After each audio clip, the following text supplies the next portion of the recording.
en route pour le triomphe. 2 Corinthiens, le chapitre 2, verset 14. C'est le test de fondement ou de fondation, d'appui du ministère. J'étais en retraite.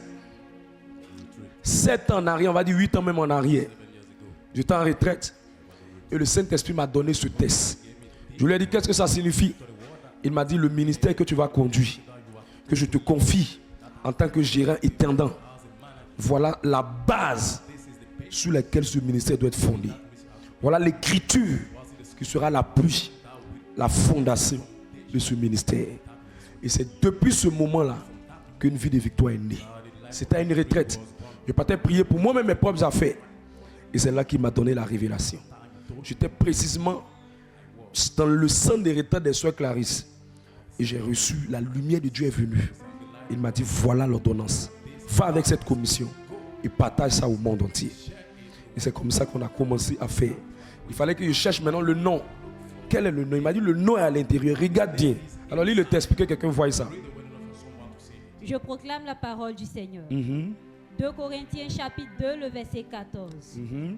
Grâce soit rendue à Dieu, qui nous fait toujours triompher en Christ et qui répand par nous en tout lieu l'odeur de sa connaissance. Il répand par nous en tout lieu l'odeur de sa connaissance. Ça, c'est le 3e ou le 4e pilier du ministère. Le premier pilier, c'est grâce soit rendue à Dieu. L'action de grâce, la louange, l'adoration. Il a dit, ce ministère-là, vous devez devenir un ministère d'adorateurs, où vous allez adorer le Seigneur. Rendez grâce en tout temps mon nom. Et vous allez remarquer que peu importe ce qui se passe, on ne peut jamais faire une prière sans adoration. L'adoration fait partie du socle du ministère. Et la plupart des personnes qui viennent sont touchées par l'adoration qui est sublimée dans le ministère. Ça fait partie des piliers de ce ministère. La deuxième chose, il m'a dit qu'il nous fait toujours triompher en Christ. Et dans le départ, quand il m'a dit toujours triompher en Christ, il dit bon, toujours triompher. Il dit c'est de là que le nom doit sortir. Je regarde et dis bon, caravane de victoire, mouvement de victoire, assemblée de victoire.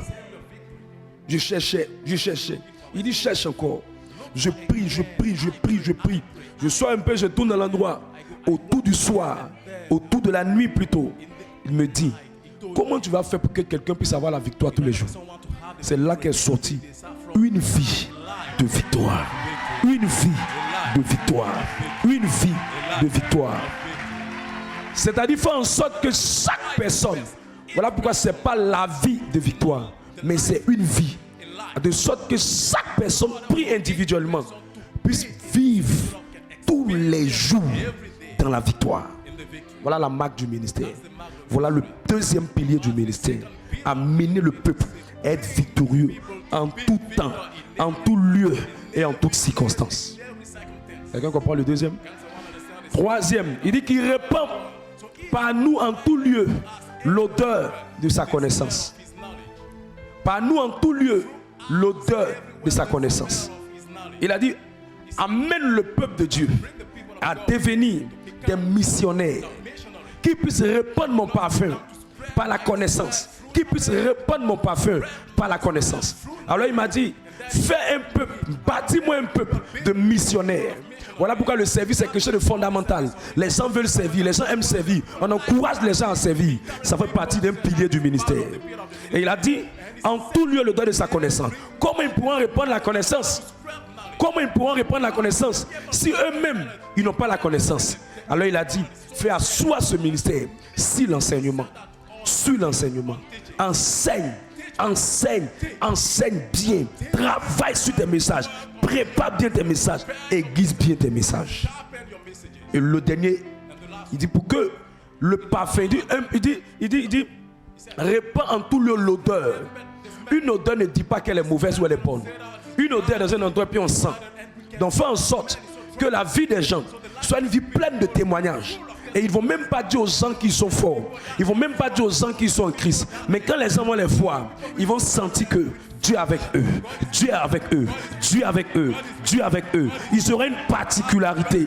Ça va transmettre l'odeur de Christ dans leur environnement de tous les jours. Voilà en quelque sorte les 4 piliers sur lesquels le ministère repose. Si tu ne comprends pas ces 4 à 5 piliers, je te dis la vérité. il y a beaucoup de témoignages qui ne viendront pas.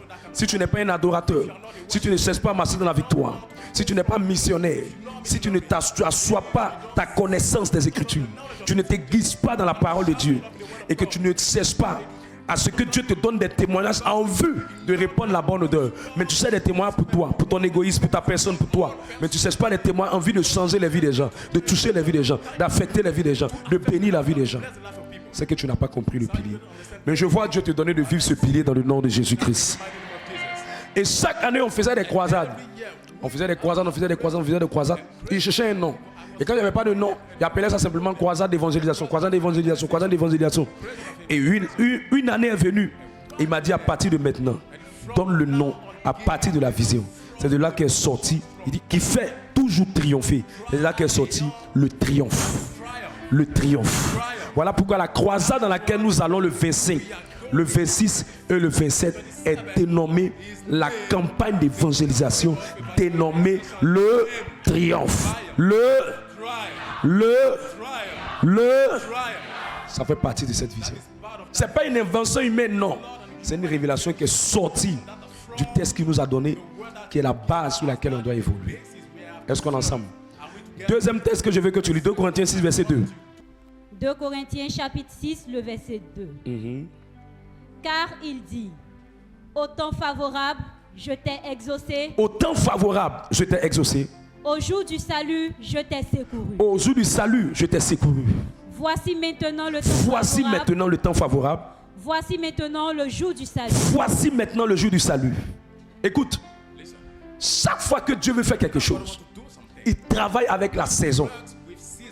C'est pourquoi la Bible dit, voici le temps favorable. Et le temps favorable, c'est maintenant. Nous sommes dans une saison extrêmement prophétique. Et Dieu m'a dit de vous annoncer que le mois d'avril, c'est une saison extrêmement prophétique, extrêmement surnaturelle. Oui. Pour 3 raisons. La première raison pour laquelle la saison est extrêmement prophétique, c'est que cette saison est en train de nous conduire vers la Pâque. En d'autres mots, vers aussi la résurrection de Christ, qui prépare l'existence ou l'entrée en matière du christianisme. C'est la grande fête de l'Église. C'est la grande fête des chrétiens. Pourquoi? Parce que c'est à partir de la mort et la résurrection de Christ que le christianisme a eu son essence. Parce que si Jésus-Christ était mort et qu'il n'était pas ressuscité, le christianisme n'allait pas avoir sa force. C'est pourquoi cette saison où nous sommes en train d'aller est une saison très prophétique, parce qu'elle va commémorer la mort, la résurrection de Christ. Et cette saison, elle est importante. C'est pour ça qu'il dit, voici le jour du salut, voici le jour du Seigneur. La deuxième raison pour laquelle cette saison est surnaturelle et prophétique, c'est que c'est la saison où nous sommes en train d'aller vers l'organisation d'un grand moment de prière, d'un grand temps d'évangélisation. Pas de petite portée, mais de grande portée. Un grand temps d'évangélisation où nous voulons apporter un grand réveil, où nous voulons faire connaître les intérêts de Dieu, où nous voulons établir le royaume de Dieu et renverser le royaume du diable. C'est pourquoi ce temps-là est important, parce que nous sommes en train d'aller vers cette saison, vers ce programme, vers cette activité. La troisième raison pour laquelle cette saison est importante, elle est importante parce que Dieu, quand il décide de choisir une saison et qu'il décide de faire de cette saison un moment surnaturel, elle est importante parce qu'à cette saison, le ciel est disposé. Les anges sont disposés pour opérer des choses qu'on ne peut pas penser ou on ne peut pas imaginer. Maintenant, le roi à ne pas faire, c'est que quand une saison est choisie, tu dois tout faire pour t'aligner aux dispositions que tu dois avoir pour que cette saison t'apporte la bénédiction pour laquelle elle s'est ouverte pour ta situation. Mais si tu n'es pas disposé, si tu n'es pas disponible, si tu n'es pas soumis, le programme de bénédiction qui est rattaché à ta vie concernant la saison, elle ne viendra pas ou elle ne se manifestera pas. Pourquoi? Parce que tu n'as pas su saisir, attraper, te disposer, te préparer pour travailler dans cette saison ou pour amener ton cœur à rentrer dans certaines dispositions pour faciliter les choses par rapport à cette saison. Et lisons le deuxième texte qui parle de ça. Luc 19, 41 à 44. Vas-y. Luc chapitre 19, le verset 41 à 44. Ouf. Comme il approchait de la ville, Jésus, en la voyant, pleura sur elle et dit, si toi aussi, au moins en ce jour qui t'est donné, tu connaissais les choses qui appartiennent à ta paix. C'est un jour qui t'est donné. C'est un jour que Dieu a disposé. Normalement, tous les jours sont le jour de tout le monde. Nous tous, on a 24 heures. Mais quand il dit le jour qui t'est donné, ça veut dire que c'est un jour particulier. C'est un jour spécifique.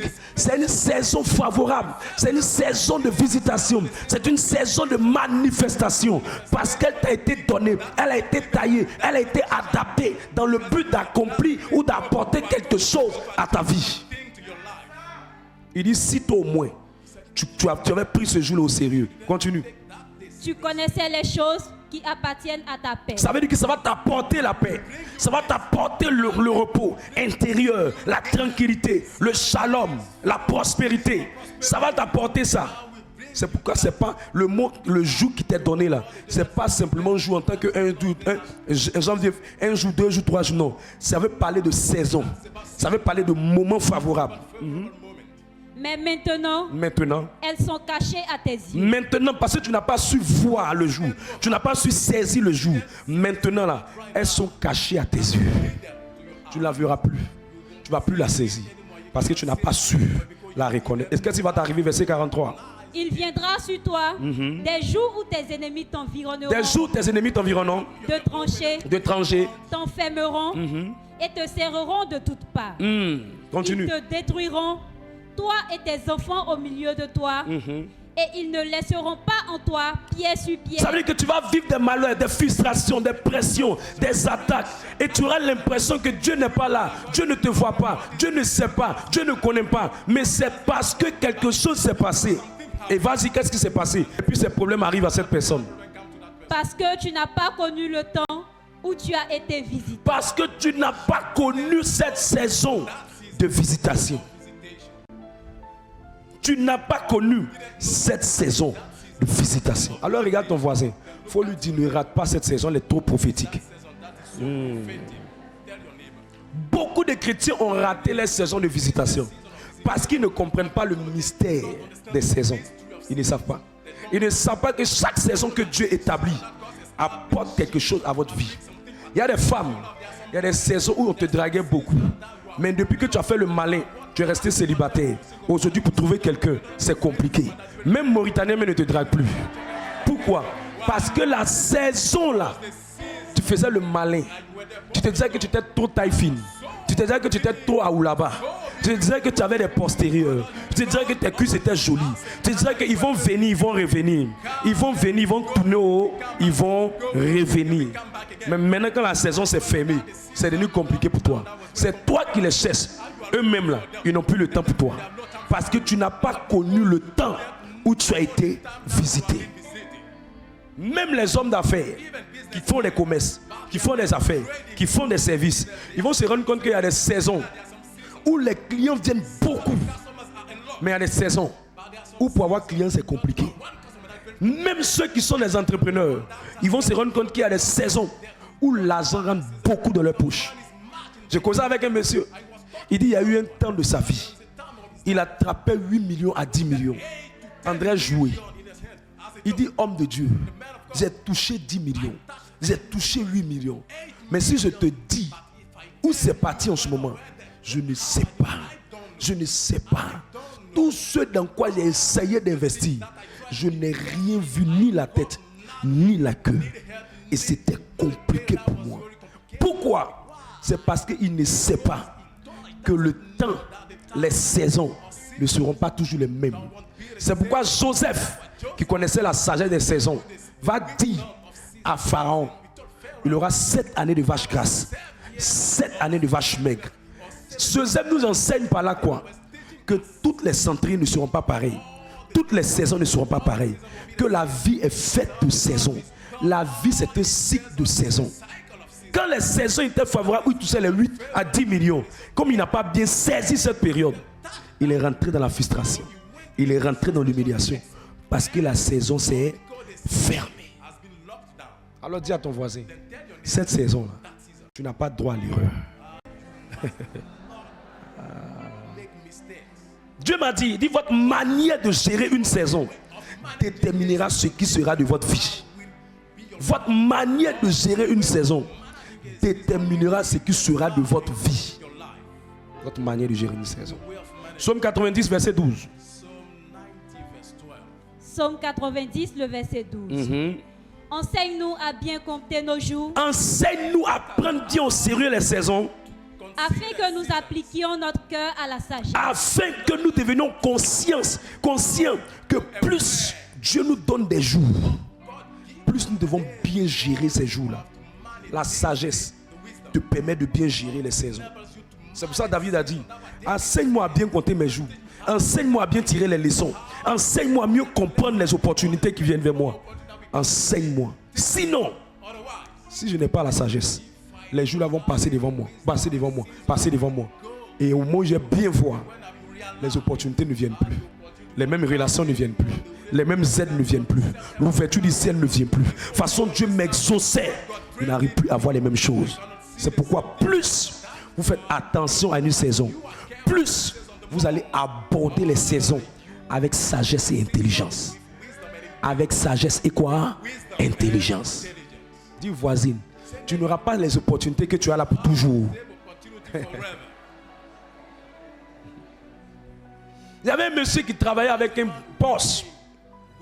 Il lui a donné son complexe hôtelier pour gérer. Il était le gérant. La recette que le monsieur faisait noter 5 millions. Le jeune lui-même lui donnait 1 million. Donc il devait reverser chaque mois 4 millions au monsieur. 4 millions au monsieur. C'est une de mes filles qui travaille dans l'endroit qui m'a donné cette histoire. Quand ils étaient là-bas, le monsieur a gaspillé les 1 million. Tellement que c'était lui-même qui était le client le plus élevé dans le budget des personnes qui rentraient dans l'hôtel. Il gaspillait l'argent, gaspillait 1 million chaque mois, finissait dans ses mains. Le jour, le vieux là, c'était un vieux Adjoukou. Le vieux Adjoukou là, il est descendu. Il dit, mon fils, je te dis merci pour ce que tu as fait. Je vais reprendre mon coin. Et puis il a enlevé ça dans sa main. La galère qui a commencé à frapper dans la vie de ce jeune homme. Les go, les nanas, les fraîchinis. Même pour 10 francs, il ne les voyait plus. Sa vie était devenue difficile. Et à un moment donné, il s'est posé la question. Et il a commencé à réfléchir. Qu'est-ce qui m'est arrivé? Il venait de perdre la saison. Il va frapper à la porte du monsieur. Ses protocoles, secrétaire 1, secrétaire 2, secrétaire 3. Il ne s'est plus retrouvé jusqu'à s'est retrouvé au village. Les saisons. On ne joue pas les saisons. On ne joue pas les saisons. Quand tu es dans une saison, un homme t'aime, dit veut te marier. On va faire le malin. Tout près n'est pas loin. Toi tu es là, non. Il y a un autre. Peut-être il aurait un autre. Peut-être il aurait un autre. Peut-être il aurait un autre. Peut-être il aurait un autre. Il peut avoir un autre pour te draguer. Mais un autre pour te marier, tu ne trouveras pas. Saison.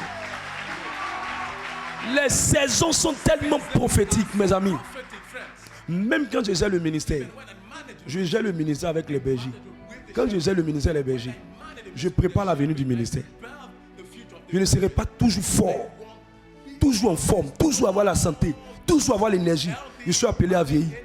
Si je n'ai pas bien géré les saisons de maintenant, mes saisons où Dieu va m'élever encore plus, si je ne gère pas les bonnes saisons, après ça, je serai un prédicateur frustré. J'ai dit, quand quelqu'un vient voir un homme de Dieu qui commence à avoir grandes choses, j'ai dit, oh, c'est les vols, l'argent. Les gens commencent à critiquer, dire n'importe quoi. Pourquoi? Parce que les saisons où Dieu a voulu que mon nom monte, je n'ai pas bien géré ces saisons. Nous tous, on aura une saison. Quand notre étoile va monter, on a une saison où les gens vont nous acclamer. Les gens vont nous apprécier. La gloire sera là. Et tu ne gères pas ça bien, tu seras en train de pleurer. Mais je refuse que cela t'arrive dans le nom de Jésus-Christ. Je refuse que cela t'arrive dans le nom de Jésus-Christ. C'est pour ça que la Bible dit, au jour du bonheur, réjouis-toi. Mais au jour du malheur, réfléchis. Réfléchis veut dire quoi? Il faut regarder, est-ce qu'il n'y a pas une erreur que tu as fait dans une saison qui t'a fait tomber dans le malheur?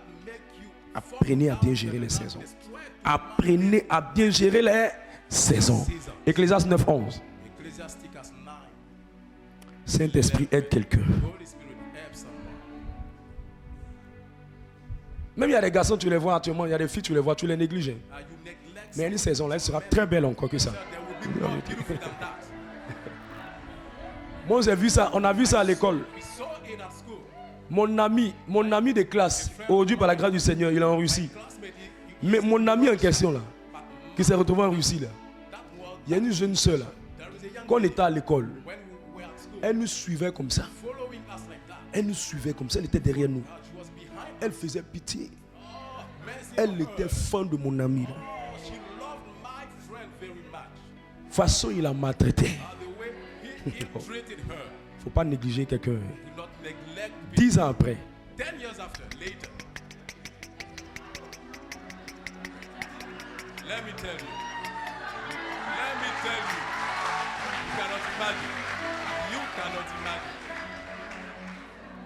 La fille, elle avait les dagues, les cheveux bizarres.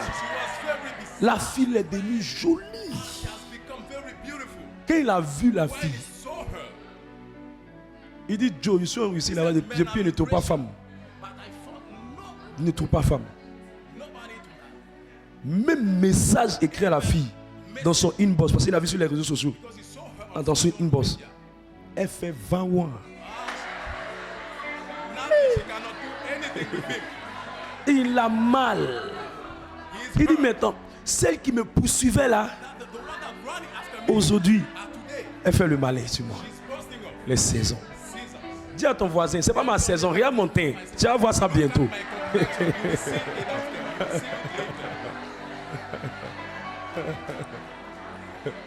Faut lui dire, voisine, attends ma saison, reste tranquille. Tu vas connaître la valeur des pommades. Tu vas connaître la valeur des cheveux. Tu vas connaître les vraies chaussures. Tu vas connaître les vrais habits. Tu vas connaître les vraies maisons. Je prophétise que quelqu'un entre dans cette saison. Lis le texte. Ecclésiaste chapitre 9, le verset 11.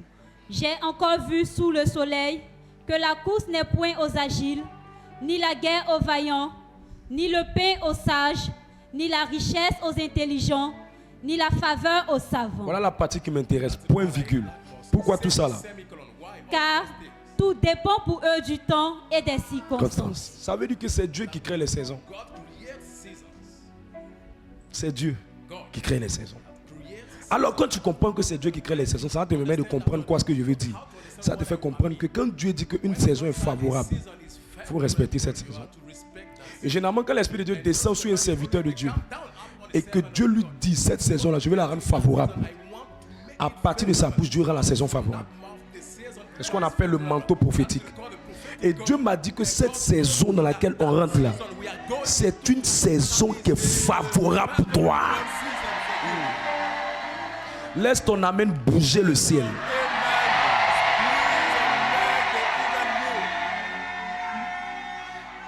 Alors pour mieux apprécier quelque chose, il faut connaître le pourquoi de la chose. Quand quelqu'un comprend le pourquoi de quelque chose, il fait mieux la chose. Pourquoi le triomphe nous fait entrer dans une saison favorable? La première chose, Ésaïe 25, verset 6. Ésaïe 25, verset 6. Voilà la prophétie que Dieu dit sur ce temps-là. Il y aura des choses extraordinaires. Il y aura des témoignages extraordinaires. Il y aura des miracles extraordinaires. Il y aura des visas qui seront débloqués. Il y aura des percées qui vont se manifester. Il y aura un ciel qui sera ouvert. Il y aura un retournement de situation. 25, Ésaïe 25, verset 6. 25, s'il vous plaît. Ésaïe chapitre 25, le verset 6. L'Éternel des armées prépare à tous les peuples sur cette montagne. Prépare à tous les peuples sur cette montagne. Quand vous voyez montagne dans la Bible, n'ayez pas peur, ce n'est pas montagne physique. Montagne, c'est le lieu où on va adorer Dieu. Dans l'ancienne alliance, la maison de l'Éternel était appelée la montagne de l'Éternel. C'est ça que tu vas entendre montagne de Sion. Tu vas entendre montagne de Jérusalem. Tu vas entendre le mont des Oliviers. C'est un endroit qui représentait la présence de Dieu. Quelqu'un comprend ce qu'il s'en dit? Tu vois, maintenant quand tu as lu, tu vas commencer à devenir facile pour toi. Allons-y.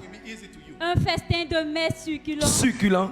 Un festin de vin vieux, de mets succulents, plein de moelle, de vin vieux, clarifié. Ça veut simplement dire que quand cette saison-là rentre, tout ce qui était gâté va rentrer dans une joie extraordinaire. Tu vas rentrer dans une joie extraordinaire. Mes amis, la Bible dit que quand le peuple d'Israël est sorti du désert et qu'ils étaient en train d'aller dans la gloire du Seigneur, ils ont crié. Il dit, on n'arrivait pas à comprendre. Ils ont pleuré de joie.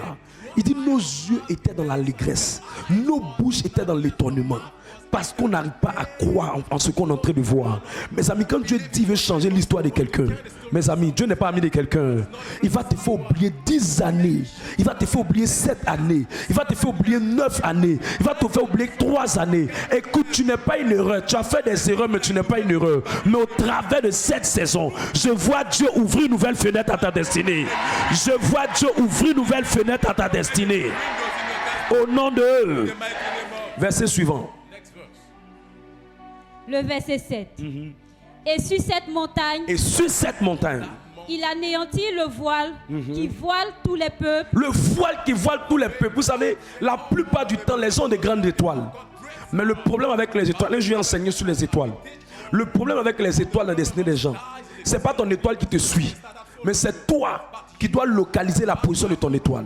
Mais le diable, quand il veut gâter ton étoile, il met un voile sur toi, de sorte que ton étoile ne puisse pas te reconnaître, ou tu ne puisses pas reconnaître ton étoile, ou tu ne puisses pas être identifié par l'étoile. Il assombrit ton étoile, il ternit ton étoile, il met une couverture. C'est pourquoi Jésus, quand il parle en Matthieu 5, verset 14, il dit on ne met pas la lumière sous un boisseau, on ne met pas la lumière sous un seau. C'est une expression spirituelle pour dire qu'on peut mettre une couverture sur quelqu'un et la personne ne voit pas devant dans sa vie, il ne voit pas derrière dans sa vie, il ne voit pas à gauche, il tourne en rond. Alors qu'il mérite plus, il mérite mieux, il mérite grand, il mérite davantage, mais il est au même niveau. Pourquoi? Parce qu'il y a une couverture sur la vie de cette personne. Mais je viens annoncer que pendant ce triomphe, Dieu va anéantir la couverture et le voile qui est sur toi. Dieu va déchirer la couverture satanique et le voile qui est sur ton étoile. Au nom de Jésus-Christ. Voilà ça. On n'allume pas une lampe pour la mettre sous un boisseau, mais on la met sous un chandelier afin qu'elle éclaire. Tu vas rentrer dans ta destinée. Lis la suite du texte. La couverture qui couvre toutes les nations. Il anéantit la mort pour toujours. Il anéantit la mort pour toujours. Une fois le Seigneur m'a dit, mon fils, la mort. Il m'a dit, ne prie pas pour ce que tu veux accomplir. Prie pour la longévité. Je lui ai dit pourquoi. Il m'a dit, il y a beaucoup de gens qui ont des grands projets, mais ils meurent avant d'accomplir le projet. Il y a des gens qui sont des grands couturiers, mais n'ont jamais pu être célébrés puis sont partis. Il y a des gens qui sont des grands hommes d'affaires, mais n'ont jamais pu établir leurs affaires pour que ça devienne une entreprise. Et puis ils sont morts. Les morts de ce temps, ce sont des morts précoces. C'est vrai que nous tous on va mourir. Mais dans le plan de Dieu, on doit mourir selon l'agenda de Dieu et non selon l'agenda du diable. Quand tu meurs selon l'agenda du diable, on appelle ça une mort prématurée, une mort précoce. Et il dit que là où nous allons partir pendant ce triomphe, il va anéantir la mort. Je veux annoncer à quelqu'un que ce qui se prépare, Dieu va anéantir le joug de la mort précoce. Le joug de la mort précoce au nom de Jésus-Christ. C'est pourquoi Dieu m'a dit quand je te lève le matin, là c'est un secret que je vous dis en nous. Il dit quand je te lève le matin, chaque fois que tu te lèves le matin à l'aurore, fais cette prière. C'est 3 choses que je fais toujours. Tout projet de mort précoce est désactivé. Tout projet de vol est annulé. Tout projet de destruction est annulé. Tous les jours, dis fais-le. Pourquoi? Parce que Satan fait mourir les gens avant le temps. Satan vole les bénédictions des gens. Et Satan détruit les projets des gens. Mais si tu es sur cette couverture, sur ce manteau, tu n'es plus compté par ça. Parce que ça va quand je prophétise, Dieu libère sa grâce sur toi dans le nom de Jésus-Christ. Continue. Le Seigneur, l'Éternel, essuie les larmes de tous les visages. Ça veut dire que les gens ont pleuré tellement les problèmes ont fatigué leur vie. Tellement ils ont pleuré. Mais Dieu dit de te dire que pendant cette saison-là, il va essuyer tes larmes. Il va essuyer tes larmes. Continue. Il fait disparaître de toute la terre l'opprobre de son peuple. De son peuple. L'humiliation que tu as connue parce que tu es célibataire. L'humiliation que tu as connue parce que tu n'as pas d'argent. L'humiliation, il va enlever la honte là sur toi. Il va enlever la honte là sur toi. Et il va te faire porter une robe de gloire. Il va enlever les ténèbres de ta vie et il va apporter la joie à ta vie. Il va te faire quitter le célibat et il va te faire entrer dans le mariage. Il va te faire quitter la stérilité et il va te faire entrer dans la fécondité. Il va te faire quitter les situations précoces, les situations coriaces, difficiles, têtues, rebelles. Tu pries, ça ne change pas. Il va les changer et il va les transformer en témoignages et en miracles dans le nom de Jésus-Christ. Continue. Car l'Éternel a parlé. Car c'est Dieu qui a parlé. Voilà ce qu'il m'a dit. Il dit, prends ce test comme un test d'appui sur lequel tu vas faire avancer les prophéties que tu vas relâcher. Genèse 17, verset 5. Qu'est-ce qu'il va dire à Abraham? Qui fait partie des promesses qui nous réserve, qui nous prépare pour ce grand temps qui arrive. Je suis impatient que ce temps-là arrive. Parce que je vois l'histoire de beaucoup de gens qui vont changer. Oui, actuellement, ils sont en train de parler, tu me regardes comme phobie. Mais quand le jour va arriver, j'espère que tu seras en train de rendre témoignage en venant simplement donner des offrandes pour dire merci au Seigneur. Allons-y, Genèse 17, 5. Genèse chapitre 17, le verset 5. On ne t'appellera plus Abraham, mais ton nom sera Abraham. Ton nom sera Abraham. Car je te rends père d'une multitude de nations. Il n'a pas dit tu vas devenir. Il dit c'est lui-même qui va te rendre. Il y a des gens là, on doit changer ton nom. Et quand tu vas partir, tu vas te donner un nom nouveau, un cantique nouveau, une destinée nouvelle, une vie nouvelle, une orientation nouvelle. Regardez, nous sommes nous sommes à la porte du deuxième trimestre de l'année. On vient de finir le premier trimestre. Et Dieu veut qu'on fasse ce temps-là. Parce qu'il ne veut pas que le même nom que tu portais, janvier, février, mars, tu portes encore le même nom. Quand on te demande tu fais quoi, ton nom s'appelle je n'ai pas de travail. Quand tu demandes tu fais quoi, ton nom s'appelle je suis à la maison. Quand on te demande tu fais quoi, ton nom, tu as un nom que les gens t'ont donné et ils prennent pour se moquer de toi. Je viens te dire, va seulement à ce triomphe. Mets tes pieds seulement à ce triomphe. Tu ne vas pas regretter. Tu vas voir Dieu changer ce nom de malédiction en nom de bénédiction dans le nom de Jésus-Christ. Matthieu 11, verset 28 à 29. Ah, le Seigneur va surprendre les gens. Il sait que tu seras surpris. Regarde ta voisine, il faut lui dire, Dieu va te surprendre. Dieu va te surprendre. Au moment où tu vas bien voir clair là, c'est fini comme ça. Tu n'es plus dans le groupe des célibataires. Quand ils vont te voir, ils vont dire, tu as dit ne me cherchez plus là-bas. Hein. Votre affaire là, restez entre vous là-bas. Quand votre saison va venir aussi, vous aussi vous allez rire. Mais ne me cherchez plus là-bas. C'est le partage de quelqu'un dans cette salle. Allons-y. Matthieu chapitre 11, le verset 28 à 29. Venez à moi, vous tous qui êtes fatigués et chargés, et je vous donnerai du repos. L'Éternel va donner du repos à quelqu'un. Pendant ces jours-là, Jésus lui-même t'invite. Il dit, il faut venir. Ne pas venir à ce rendez-vous-là, c'est porter sa souffrance. Tous ceux qui vont manquer cette croisade-là, c'est comme si au fait, eux-mêmes ils aiment la souffrance. Parce que Jésus dit, venez à moi. Et eux disent, Jésus, viens vers moi. Et comment ils disent, Jésus, viens vers moi? On dit, on a programme le 25, le 26, le 27. Eux, c'est ce jour-là qu'eux disent, sont au village. Eux, c'est ce jour-là, eux, ils voyagent. Ce sont les gens qui ne connaissent pas ce qu'on appelle la saison. Quand on dit la saison, ce n'est pas Dieu qui se soumet à toi, mais c'est toi qui dois se soumettre à son temps. Donc, peu importe le programme qu'on va venir te mettre, tu dois mettre le programme de Dieu là en priorité. Parce que Dieu a vu ton problème et puis il a initié ce programme dans le cœur de son serviteur. Donc, c'est parce qu'il veut traiter ce problème. Maintenant, toi, tu dis à Dieu d'aller te retrouver dans ton village. Est-ce que le triomphe est dans ton village? Non!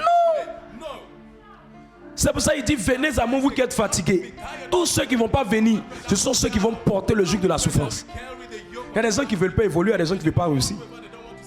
On va arriver à quelques jours. C'est là, ils vont lui dire qu'il y a quelque chose. Et puis elle ne va pas comprendre que j'étais en train de la préparer à ce que Dieu va faire. Et elle va dire, je m'en vais. Quand tu pars là, tu pars avec l'association de tes problèmes. Lis la suite du texte, qu'est-ce qu'il va dire? Ça va mon qui dit, venez à mon week-end fatigué et chargé. Je vous donnerai du repos. Verset 29. Prenez mon joug sur vous et recevez mes instructions. Car je suis doux et humble de cœur. et vous trouverez du repos Du pour vos repos. âmes. Tu n'es pas fatigué. Regarde ta voisine. Il faut dire que tu n'es pas fatigué de souffrir. Ça fait combien de temps tu es dans cette affaire-là? Tu n'es pas fatigué. Même si ce n'est pas dans tous les domaines. Même si il y a un domaine, ça va. Mais il y a un autre domaine où ça ne va pas. Demande l'aide de Dieu. Viens vers Jésus. On ne va pas te supplier pour que tu viennes à un rendez-vous comme ça. Toi-même, il faut t'organiser pour venir. Et tu es trop fatigué. C'est maintenant que tu dois courir vers lui. Parce qu'en dehors de Jésus, il n'y a personne qui peut t'aider. Lui-même, que tu demandes son aide, lui aussi, il compte sur quelqu'un. Celui-ci qui l'autre compte, l'autre il compte sur quelqu'un. Celui-ci qui l'autre compte sur quelqu'un. Moi, je me rappelle d'une dame qui voulait vendre sa maison. Elle a mis qu'elle veut vendre sa maison. On a trouvé quelqu'un qui veut prendre la maison. Le monsieur maintenant qu'on a trouvé là, il est un homme d'affaires dans le bâtiment. Il dit qu'il est intéressé par la maison. Il nous dit qu'il va nous donner, on a parlé avec lui le mercredi. Il dit qu'il va amener l'argent le samedi. Mercredi est passé, on est content. Jeudi est passé, on est content. Vendredi arrive, on est tellement content qu'on a commencé même à danser par rapport à ce qui va venir samedi. Parce qu'il va nous donner le montant, c'est un bon montant qu'on va recevoir. On était content. On l'appelle maintenant. Il dit lui-même, le Libanais, ce qui compte là. Le Libanais l'a dit. Actuellement, lui aussi compte sur un truc que quelqu'un qui est dans le gouvernement doit lui donner. Mais ça, tu n'as pas encore vécu, tu vois, tu ne sens pas de ça là. Ça fait mal. On est assis maintenant. Il y a un même là parmi nous. Lui, il habitait en ce moment la zone de Engrais ici. Là. Il n'y avait pas encore le pont. Il habitait qui pas vers extension. Là. On a marché. Quand il est arrivé chez lui-même, il a dit à sa femme de préparer la nourriture. Poulet, elle allait faire marcher, mais qu'elle a fait là. C'est que quand tu dis à une femme, il faut faire marcher, que c'est la fête là. Elle ne s'amuse pas aussi. Hein. Oh, lui, c'était son dernier argent. Il lui a dit de prendre. Quoi, c'était 50 000 ou 30 000. Poulet, viande, quoi, tout, elle a acheté. Maintenant, le gars dit qu'il attend le Libanais. Maintenant, on est là, nous tous, maintenant, on se pose la question. On mange ou bien?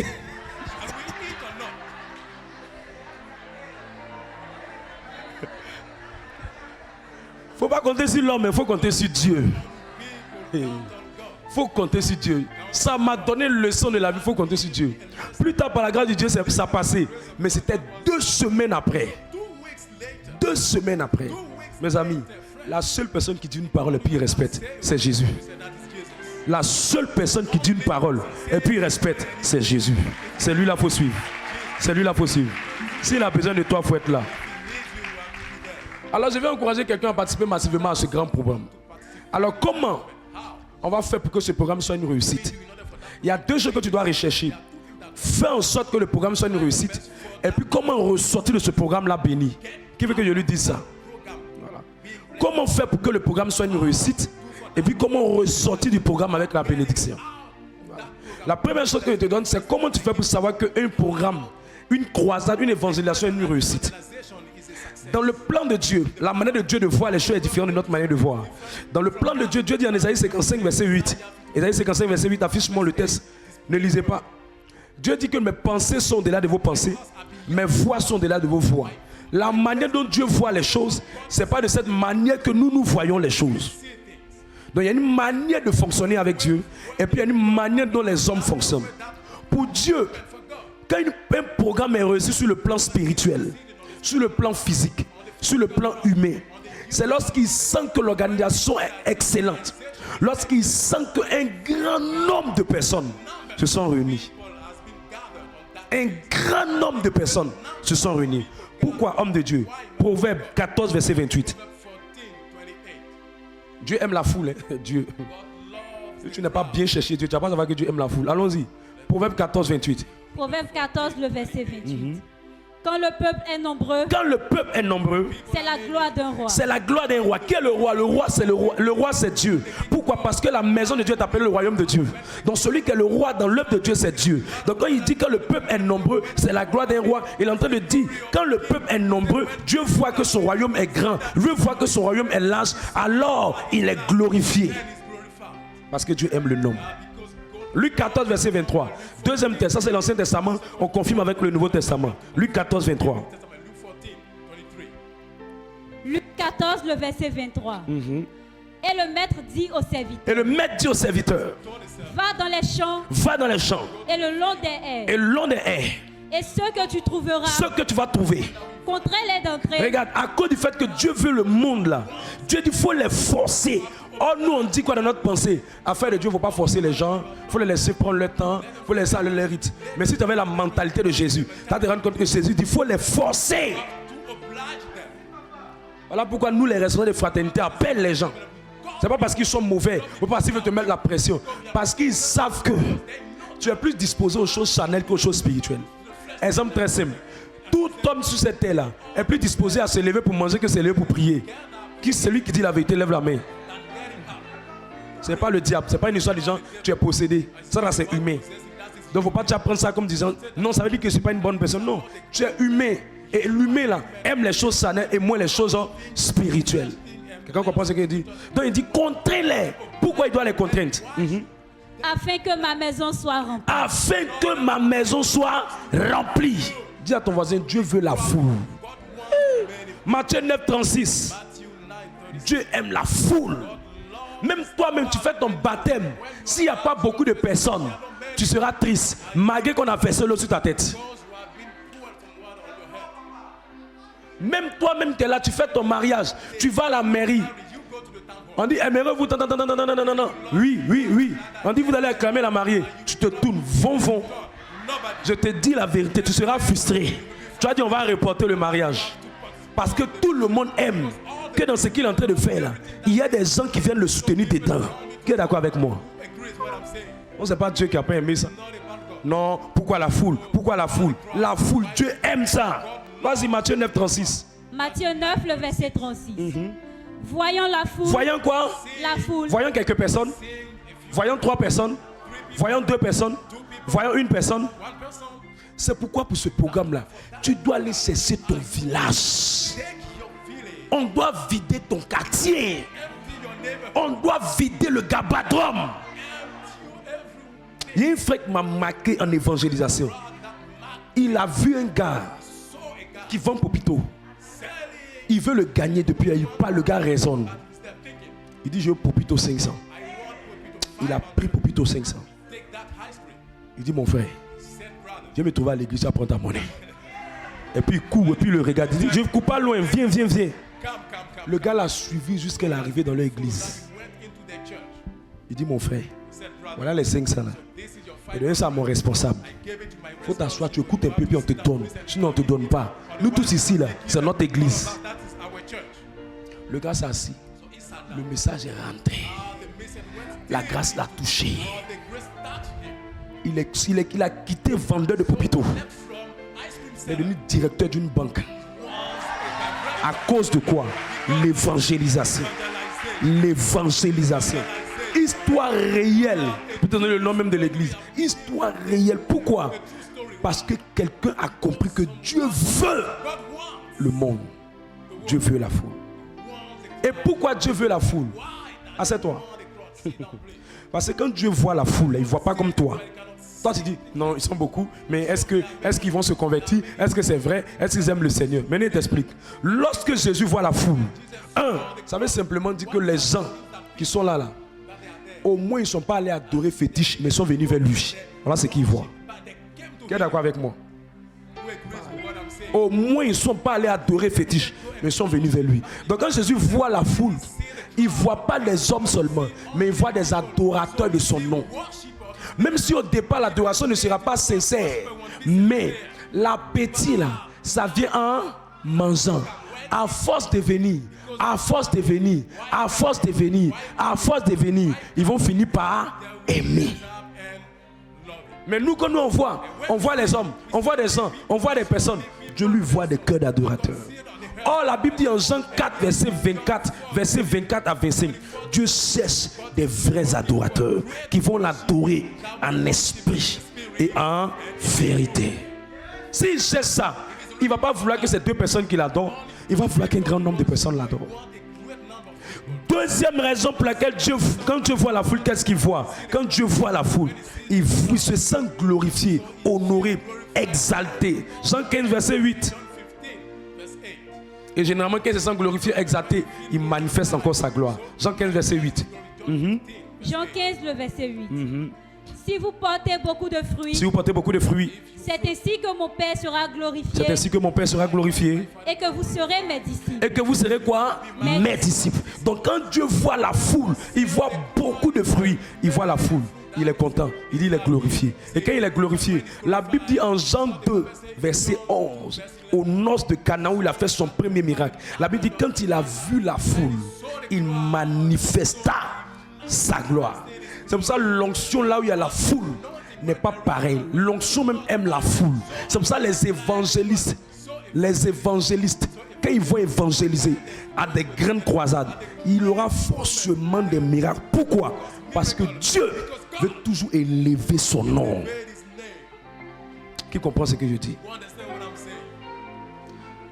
C'est pour ça qu'il y a des gens qui savent qu'ils ne doivent pas m'inviter pour aller dans un endroit et ils vont voir qu'il y a 3 personnes. Je fais ce que mon père fait. Mais je fais des formations, il y a 2 à 3 personnes, à 5 personnes, à 10 personnes. Je fais mes matinales, il y a 2 à 3 personnes, il n'y a pas 5 personnes. Mais quand il s'agit d'un programme de grande envergure ou un programme dans un secteur, dans un quartier, on veut la foule. Pourquoi Dieu veut la foule? Pourquoi Dieu aime la foule? Parce que lorsque Dieu, quand il voit la foule là, ce qu'il voit, nous on ne voit pas ça. Lui, il ne voit pas seulement des gens. Il ne voit pas seulement des humains. Il voit des gens qui ont décidé maintenant, là, sur le champ, de donner de la place à sa parole, à sa présence, à sa voix. Ça veut dire, sa parole, sa voix est plus doux, est plus agréable que les maquis, que les bois de nuit, que la bière, que l'alcool, que le sexe, que les patous, que le lesbianisme, que l'homosexualité, que quoi encore, que la prostitution. Il voit ça. Mais nous on voit la foule, mais lui il voit ça. Parce que ça montre que les maquis sont en train de se vider, que les bars sont en train de se vider, et que les gens aiment plus son nom que ces choses. Mais quand il voit que les coins mondés sont remplis et sa maison est vide, ça veut dire que le monde est plus doux que Jésus. Et nous on ne comprend pas ça. Et puis on est fâché. Alors que ça tient au cœur du Seigneur. C'est pour ça que quand tu viens présenter tes soucis au Seigneur, le Seigneur ne t'écoute pas. Parce qu'il s'est dit que ce qui est plus important pour lui, c'est combien tu vas glorifier son nom en faisant tout pour qu'il y ait la foule. Psaume 29, verset 1 à 2. Je vais annoncer ma chute. Psaume 29, le verset 1 à 2. Psaume de David. Fils de Dieu, rendez à l'Éternel gloire et honneur. Gloire et honneur. Verset 2. Rendez à l'Éternel gloire pour son nom. Pour son nom. Il aime ça. Il sent qu'au moins à cause de son nom, là, les gens viennent quelque part. Ah, ils sont rendus à cause de quoi? Jésus. Oh, c'est bien. Je vois les gens. Il sait qu'avec le temps, ça va venir le reste. Son nom. Prosternez-vous devant l'Éternel avec des ornements sacrés. Amen. Lorsque Dieu voit la foule, c'est qu'il voit. Il voit que le nom apporte la domination. Quand Dieu voit la foule, il voit que le nom est un indice de domination. La foule est un indice de domination du royaume de Dieu sur le royaume des ténèbres. Tous ceux qui sont un grand nombre, ils dominent. Pourquoi l'islam domine? Parce que l'islam là, ils sont nombreux que les chrétiens. Dans tous les pays où l'islam domine, ça veut dire qu'ils sont plus nombreux que les chrétiens. La domination est dans le nombre. Voilà pourquoi en Genèse 1 verset 28, il dit quoi? Il dit remplissez et dominez. Quand on est nombreux, on domine. Mais quand on n'est pas nombreux, on ne peut pas dominer. Matthieu le chapitre 5, verset 1.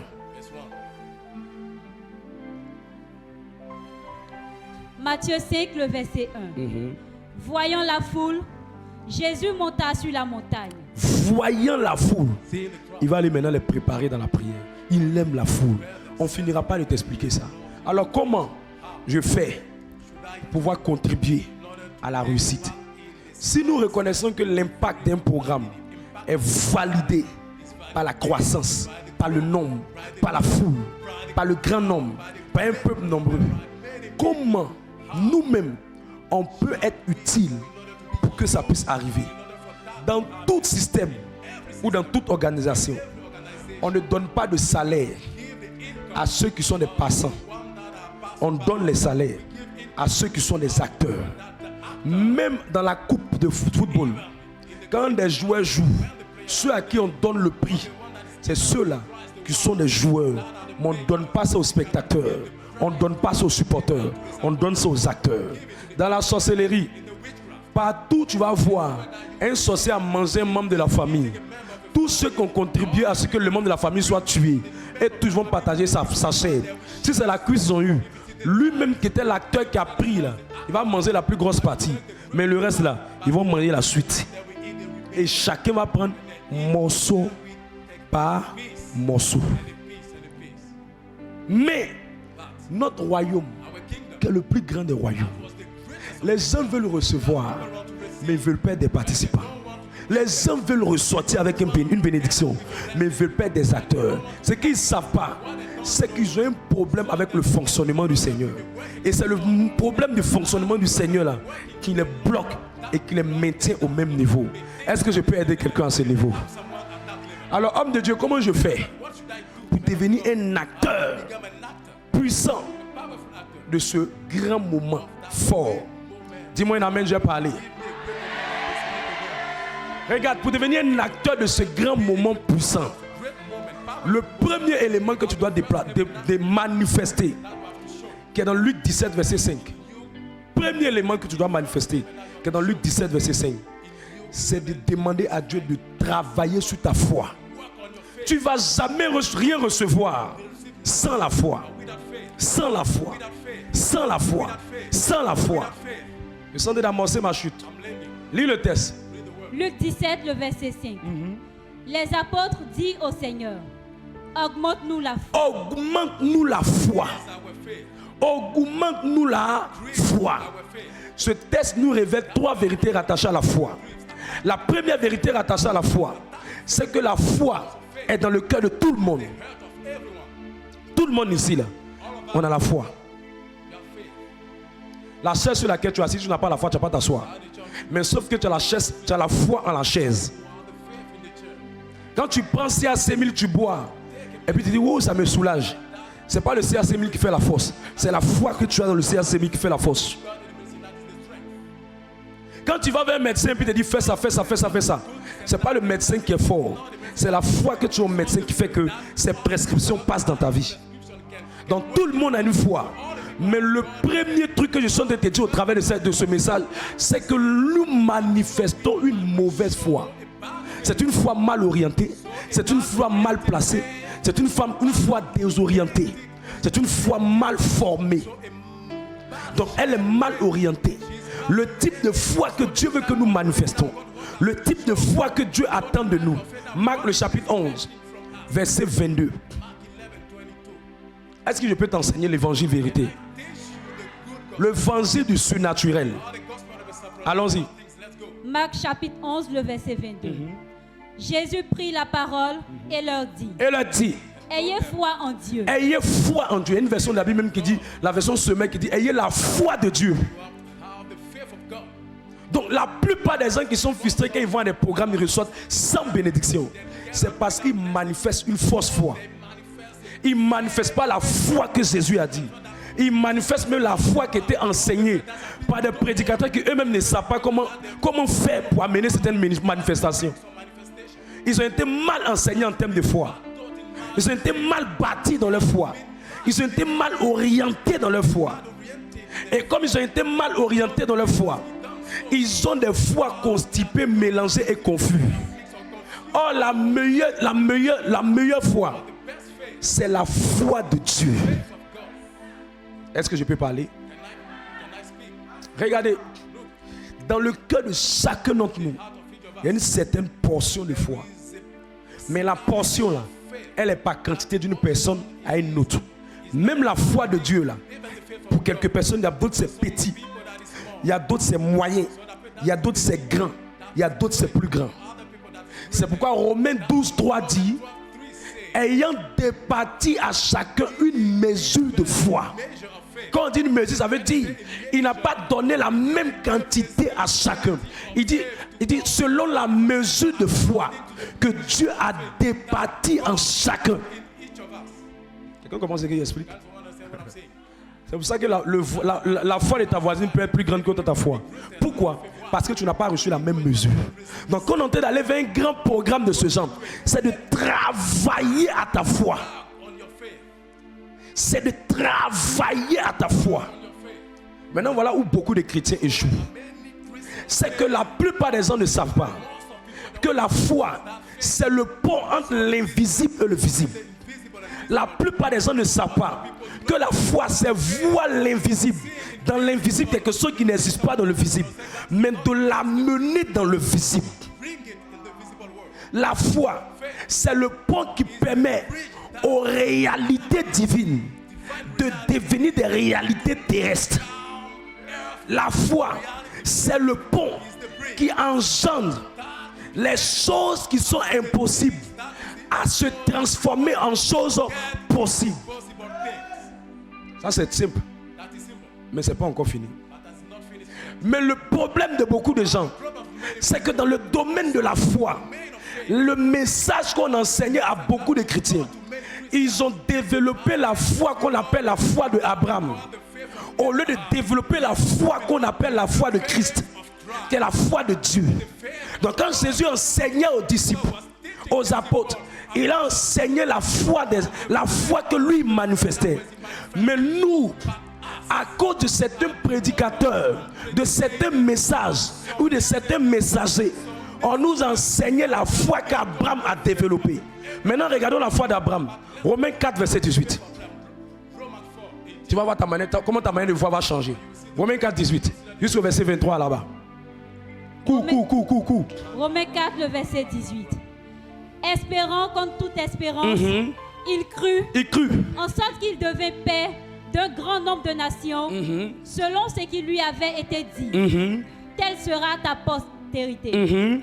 Et sans faiblir dans la foi, il ne considéra point que son corps était déjà usé, puisqu'il avait près de 100 ans, et que Sarah n'était plus en état d'avoir des enfants. Sarah n'était plus en état d'avoir des enfants. Continue. Il ne douta point, par incrédulité, au sujet de la promesse de Dieu. Mais il fut fortifié par la foi, donnant gloire à Dieu. Continue. Et ayant la pleine conviction, que ce qu'il promet, il peut aussi l'accomplir. Continue. C'est pourquoi cela lui fut imputé à justice. Verset 23. Mais ce n'est pas à cause de lui seul qu'il est écrit que cela lui fut imputé. Ça veut simplement dire le type de foi qu'Abraham a manifesté. Abraham a manifesté une foi qu'on appelle la foi de l'Ancien Testament. C'est quel type de foi? C'est quelqu'un qui a un problème. Il prie pour son sujet et il s'assoit, il attend. Il jeûne, il attend, il prie, il attend. Ce type de foi-là, c'est la foi d'Abraham. L'une des choses qui a fait que Dieu a fini par agir dans la vie d'Abraham, c'est après 100 ans. Mais ce qui a fait que Dieu agit, c'est parce que dans cette attente-là, Abraham a été au moins convaincu.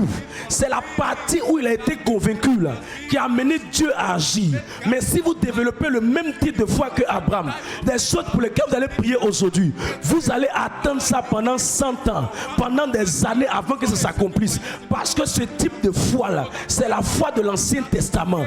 Eux dans leur temps, Jésus n'était pas encore mort à la croix. Eux dans leur temps, le Saint-Esprit descendait de temps en temps. Or nous dans notre temps, Jésus est mort à la croix et le Saint-Esprit est déjà descendu. Il vit à l'intérieur de nous.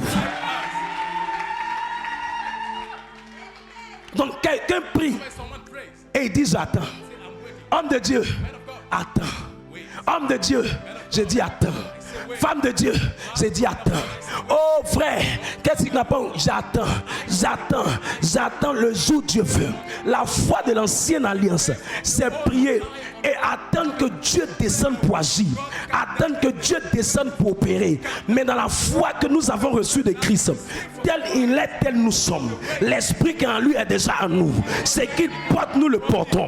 Nous ne sommes plus dans la loi, nous sommes dans la grâce. Jésus est mort à la croix. Quand nous avons un problème, nous prions pour le problème, mais nous ne nous asseyons pas. Nous devenons des participants à l'agir de Dieu. Ce n'est plus Dieu qui agit, c'est nous qui nous levons et posons des actions. Et Dieu agit avec nous. Nous n'agissons plus en notre nom. Nous n'agissons plus en attendant. Nous ne fonctionnons plus en attendant que ça va venir un jour. Mais on pose des actions pour provoquer la main de Dieu. On pose des actions pour agiter l'agir de Dieu. On pose des actions pour déclencher le mouvement de Dieu.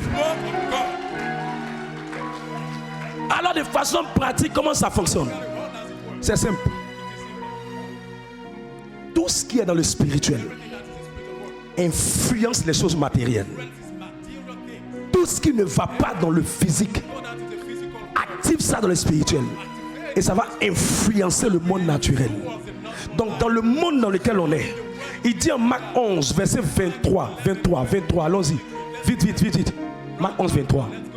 Marc 11, le verset 23. Tu es trop resté dans la foi d'Abraham, c'est pour ça que tu es frustré. Ça ne marche plus, ça là. Allons-y. Je vous le dis en vérité, si quelqu'un dit à cette montagne, ôte-toi de là, et jette-toi dans la mer, et s'il ne doute point en son cœur, mais croit que ce qu'il dit on n'a pas dit croire que ce que Dieu dit, on n'a pas dit croire que Dieu va descendre, on dit croire que ce qu'il dit. Ta foi est liée à la foi en ce que tu dis. Quand tu es en train d'attendre le travail, tu dis le travail va venir, le travail est là, je suis en train de travailler, je travaillerai, je travaille maintenant. Le travail est pour moi. Crois en ce que tu es en train de dire. Crois en ce que tu es en train de prononcer. Exerce ta foi. Mets-toi dans les conditions de quelqu'un qui veut le travail. Pense au travail. Réfléchis sur les choses du travail.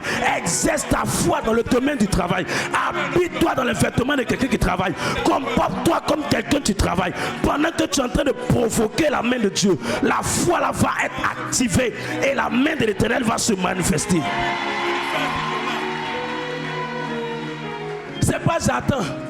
Un jour Dieu va faire. Un jour je vais voir. Un jour ça va venir. Un jour je vais recevoir. Non, je veux le visa. Je n'ai pas encore le visa. Mais je me frotte à tout ce qui est visa. Je vais aller au Canada. Je me frotte à tout ce qui est Canada. J'ai le drapeau du Canada. Je porte les vêtements du Canada. Je commence à regarder les images du Canada. Je porte des actions dans le sang du Canada. Je m'investis dans des démarches pour aller vers le Canada. Pendant que je suis en train de faire. La prochaine étape, chaque fois que tu as un problème dans le monde physique, active le monde spirituel. La foi de notre temps, elle fonctionne à deux aspects. Vous faites ce que Dieu dit de vous devez faire, la prière, la prophétie, la déclaration. Mais à côté, vous investissez dans les choses spirituelles. C'est pourquoi la Bible dit en 2 Chroniques 15, verset 12, le roi Asa, pendant qu'il voulait que Dieu change sa vie, il a posé des actions dans le monde physique. Et ces actions-là ont influencé ce que Dieu voulait faire. Ça veut dire quoi concrètement, homme de Dieu? Pendant que j'exerce ma foi, j'ai réfléchi. Quel est le projet de Dieu dans lequel je veux m'inscrire? Notre croisade est un projet de Dieu. Notre croisade est un événement de Dieu. Alors pendant que je dis au Seigneur, j'attends un mari, j'attends un travail, je m'investis maintenant à prier pour la croisade.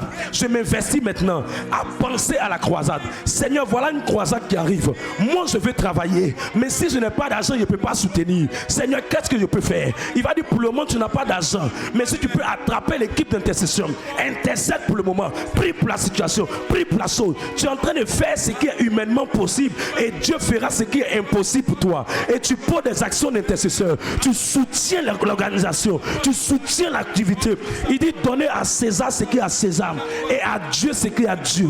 Donc pendant que tu es en train de faire les choses spirituelles, tu fais des choses dans le l'œuvre du Seigneur.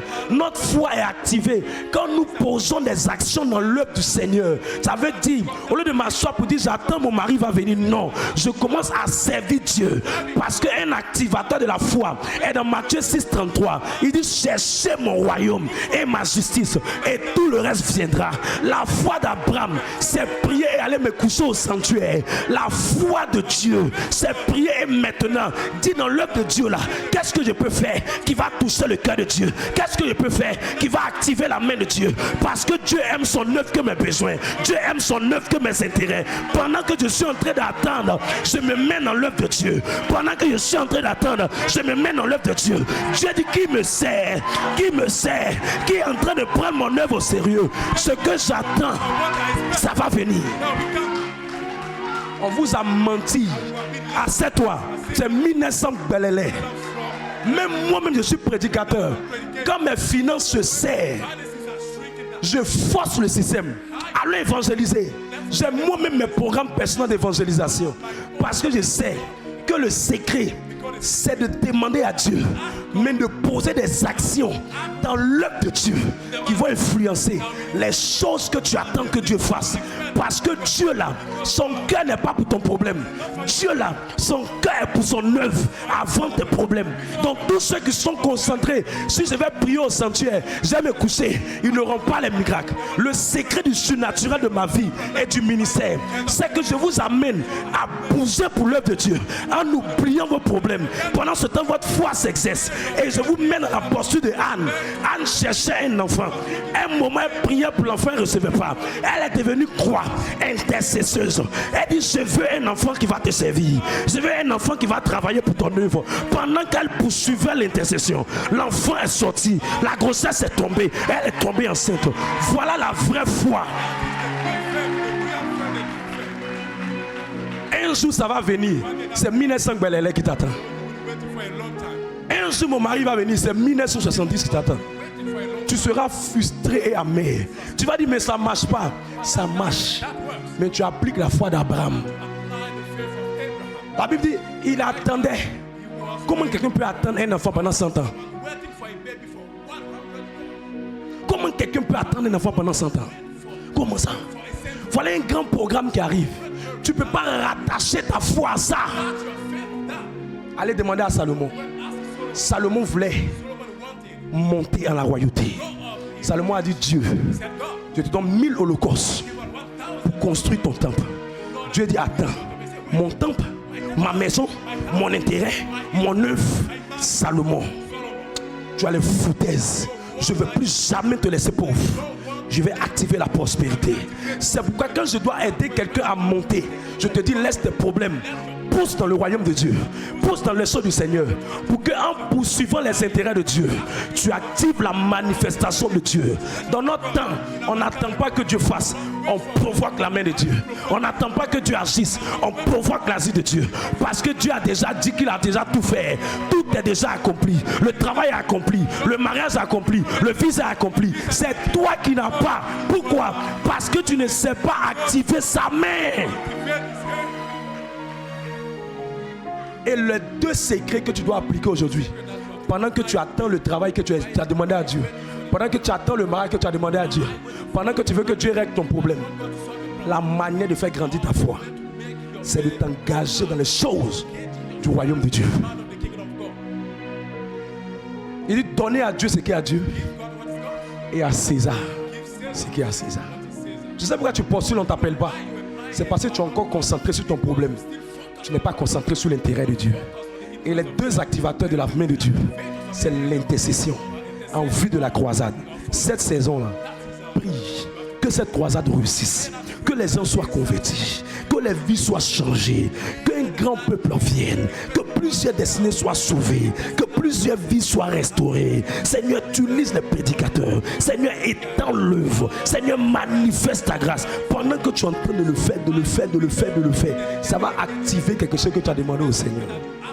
Et quand tu le fais, fais-le avec tout ton cœur. Et deuxième chose, ton argent, mets ça dans l'œuvre de Dieu. Mets ça dans cette croisade. Il faut que ton argent rentre dans la croisade. Et ne fais pas les calculs en calculant ta poche. Non. Fais ton calcul en calculant ce que tu veux faire. Seigneur, voilà un programme comme ça. Moi, je veux mettre 500 000 dedans. et tu commences avec le niveau où tu as. Programme ce que tu veux faire et commence avec ce que tu peux. Jésus voulait nourrir 5000 personnes. Il a exercé sa foi en commençant par quoi? 5 pains, 2 poissons. Quand il a exercé sa foi, les 5 pains, 2 poissons, les 5 pains, Dieu a multiplié ça et ça nourrit du monde. Quel était le secret de Jésus? Le secret de Jésus, il n'attendait pas que Dieu fasse. Il opérait dans la divinité de Dieu. Tu as dit, lui, il est Dieu. Mais la Bible dit que tel il est, tel nous sommes. Notre temps là, on agit avec le nom de Jésus. On agit avec la présence de Dieu avec nous. Mais dans leur temps, ils attendaient que le Saint-Esprit descende. Ils attendaient que Dieu descende. Ils attendaient le jour où Dieu veut faire. C'est le jour où il va faire. Dans notre temps, il a déjà dit que tout est déjà fait. C'est à nous de provoquer les choses du Seigneur. C'est à nous d'agir pour déclencher sa main, déclencher son pouvoir, déclencher son autorité. Quelqu'un comprend ce que c'est en train d'expliquer? C'est pour ça que quand tu es en train de dire je prie pour ça, regarde, est-ce que tu es en train de faire quelque chose dans le monde naturel?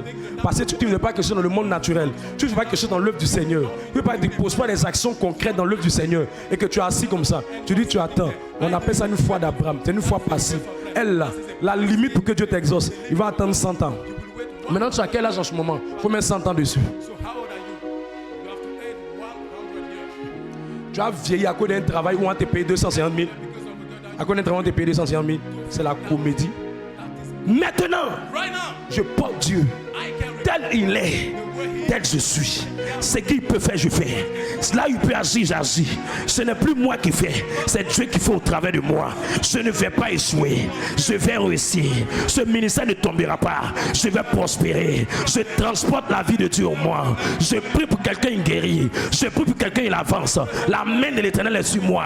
Je crois que j'arriverai. Je crois que je prospérerai. Chaque matin, tu te lèves, tu te regardes dans le miroir. Cette croisade, cette campagne, je vais avoir mon témoignage, je vais avoir mon miracle. Le cancer va guérir, mes yeux vont s'ouvrir, la libération va venir, la restauration va se produire. Écoute-moi bien, croisade, tu seras une bénédiction pour moi, tu seras une élévation pour moi. C'est cette croisade là qui va m'amener à l'élévation, qui va m'amener à la gloire. Le visage, je vais le prendre, le travail, je vais le prendre, le mariage, je vais le prendre. Je suis déjà en train de le prendre, je suis déjà en train de recevoir. Ce qu'il a dit, c'est ce que je deviendrai. Tel il a dit, tel je suis. Je suis la main de Dieu. Je suis le soleil de la lune. Je suis une ville plantée sur une montagne. Je ne tomberai pas. Personne ne m'arrêtera. La main de l'Éternel est sur ma vie. Je suis inarrêtable. Je suis distingué. Je suis prospère. Je suis riche. Il dit si quelqu'un croit, il dit, moi je dis cette croisade, cette campagne, elle sera glorieuse. Elle sera puissante. Je serai guéri. J'aurai mon visa. J'aurai mon travail. J'aurai ma percée. Je n'ai pas peur de quelque chose. Je n'attends pas plus tard. Je veux ça maintenant. J'aurai ça maintenant. J'aurai ça maintenant. J'aurai ça cette saison. C'est mon temps. C'est ma saison. C'est mon moment. Je ne serai pas frustré. Je ne serai pas dans la honte.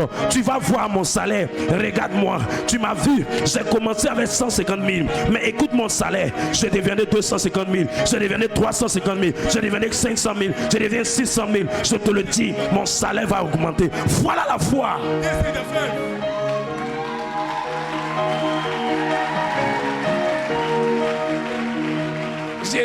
Jésus, pardon, Jésus fatigué de pleurer, n'importe quoi, foi d'Abraham. Jésus, tout est compliqué pour nous. Et un jour tu vas faire, mon jour n'est pas encore arrivé. Quel jour ça? Je te vois en train de faire ça. Je prends mes pieds te shooter. Un fils de Dieu ne parle pas comme ça. Nous transportons la divinité de Christ en nous. Nous sommes une génération choisie. Nous sommes un peuple saint. Nous sommes une nation royale. Nous sommes une génération exceptionnelle. Nous avons Christ avec nous. Nous sommes de la génération de la dernière phase. C'est nous qui allons manger les meilleures productions de ce pays. Cette nation entendra parler de nous. Le visage je l'aurai. J'aurai le visage diplomatique. Je prêcherai dans le monde entier. Je ne m'arrêterai pas. Je continuerai de prêcher. Je continuerai d'avancer. Écoute-moi, tu vas vas pas échouer. Tu vas réussir. Tu vas réussir. Tu vas réussir. Tu vas réussir. Peu importe combien on froisse le pied de banque, il ne perd pas sa valeur. Tu ne peux pas perdre ta valeur. Tu n'es pas sorti d'une mère. Ta maman t'a mis au monde. Elle est le transport par lequel tu es arrivé. Mais ta vie ne te limite pas à ta maman. Ta vie ne te limite pas à ton papa. Ton papa sont l'enveloppe par lequel tu es arrivé. Mais ta vraie vie, ton vrai toi, ta vraie personne, c'est l'âme et l'esprit que tu portes. Ton esprit est venu de Dieu. Ton esprit est venu de Dieu. Je te le dis, là où tu es, c'est pas ta finalité. C'est pas ton terminus. Tu iras loin. Tu iras loin. Tu iras loin. Tu iras loin. Tu iras loin. Peu importe comment Satan te presse, je dis tu vas réussir. Peu importe ce qu'on dit de toi, tu vas réussir. Peu importe ce que tu traverses, tu vas réussir. Peu importe ce par quoi tu passes, tu vas réussir. Aujourd'hui ça peut être dur, mais ça ne restera pas dur. Aujourd'hui ça peut être compliqué, mais ça ne restera pas compliqué. Tu es une fille de Jérusalem. Tu es une fille de Dieu. Ta nation c'est le ciel. Tu ne seras pas arrêté par quelque chose. Ton étoile est grande. Ta destinée est grande. Et sur tes larmes, relève-toi, relève-toi, relève-toi et avance, et avance. Arrête de paniquer, arrête de pleurer, arrête d'avoir peur. Ce que tu vois, tu ne verras plus jamais ça. Ce que tu entends, ils vont se taire. Ce voyage, tu le feras. Ce visa, tu l'auras. Ce mariage, tu l'auras. Cette affaire va marcher. On parlera de toi sous les chaînes de ce pays. On parlera de tes enfants dans cette famille. Cette famille va sentir le nom de Dieu sur ta vie.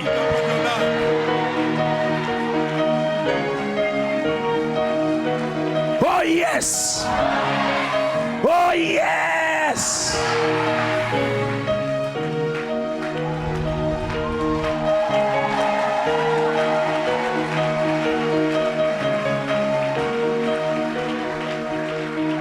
Hey! Je dis, je suis un lion. Je suis un lion. J'ai la sagesse de 50 années de mon âge. Je ne suis pas un jeune homme. J'ai le corps d'un jeune, mais j'ai le cœur d'un homme âgé. J'ai la pensée d'un homme âgé. Je transporte la vie de Dieu. Aucun sorcier ne pourra m'arrêter. La main de Dieu est sur moi. Depuis le sein de ma mère. Si tu ne m'as pas tué, c'est pas maintenant que tu vas me tuer.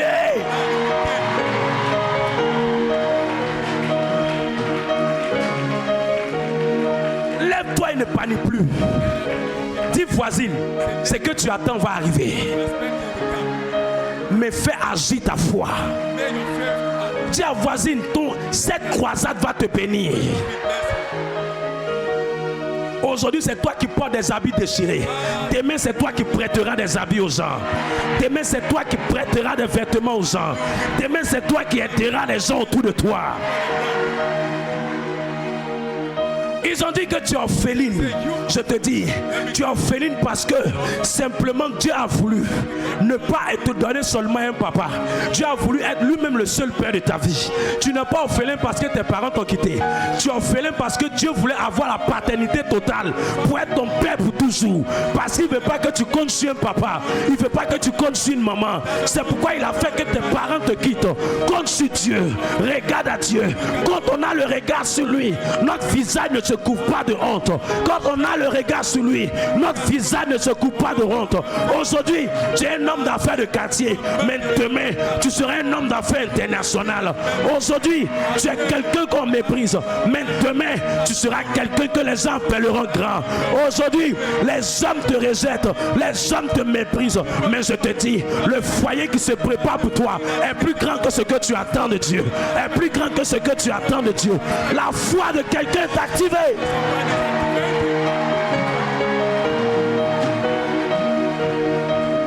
Il dit à quelqu'un, les pierres que les bâtisseurs ont rejetées, elle deviendra la principale. Elle deviendra la principale. Ton terminus, c'est pas le quartier. Ton terminus, c'est pas ce studio. Ton terminus, c'est pas cette chambre salon. Ton terminus, c'est pas cette femme qui n'a pas d'enfant. Ton terminus, c'est quelque chose de plus grand que ce que tu as.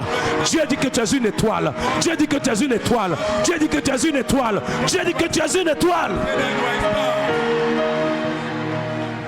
Tiens-toi sur tes pieds.